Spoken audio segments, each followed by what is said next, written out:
Dutch voters headed to the voting stations on the third and final day of a national election amid the pandemic.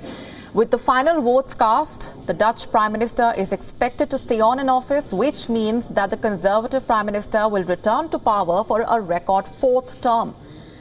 This election is widely seen as a referendum on the government's performance during the health crisis.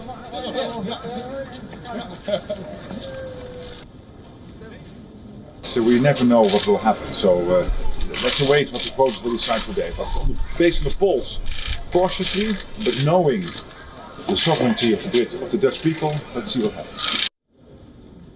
And our correspondent Lucy Hove joining us from Brussels. Hi Lucy, how soon do we expect the official results, and are we expecting the formation of the government to hang in the balance, given that the coalition talks could continue for months? Well, there will certainly be a wait in terms of forming this government if indeed Mark Rutte, as expected, takes around 30 to 40% of the seats, but not enough to form a majority, as has been the case for some years in the Netherlands. So he will then have to form a coalition government if indeed expectations go through with two other coalition parties. He has ruled out forming a coalition with the Freedom Party led by Geert Wilders, who is known for his anti-Islam policies and had previously propped up Mark Rutte's government, but that is something that has been ruled out by the leader of the People's Party.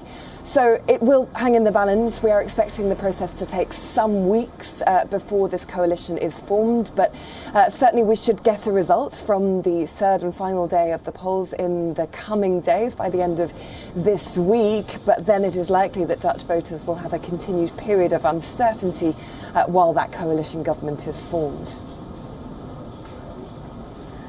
Right. Which factors would you say have governed this election apart from the government's performance regarding the COVID-19 health crisis? Well, as you say, this is seen as something of a referendum on the government's handling of the coronavirus pandemic, which has led to mass demonstrations on the streets due to anti-lockdown sentiment.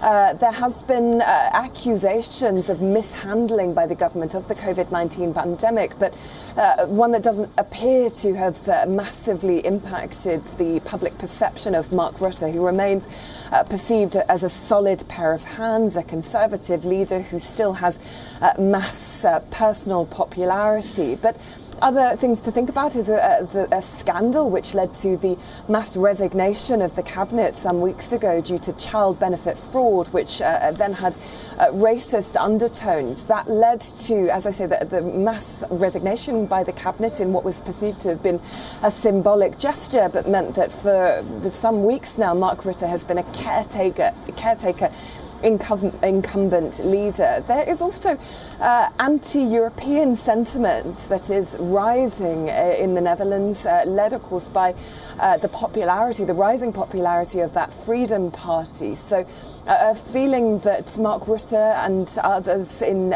positions of power need to hold Brussels to account. You might remember the row over the course of the implementation or the voting of the EU's long-term budget and coronavirus recovery fund.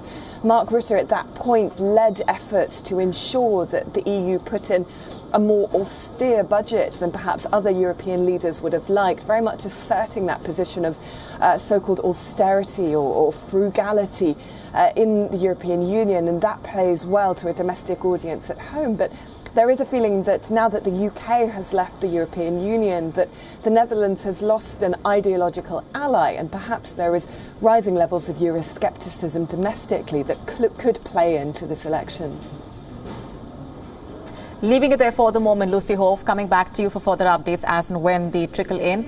WION now available in your country. Download the app now. Get all the news on the move.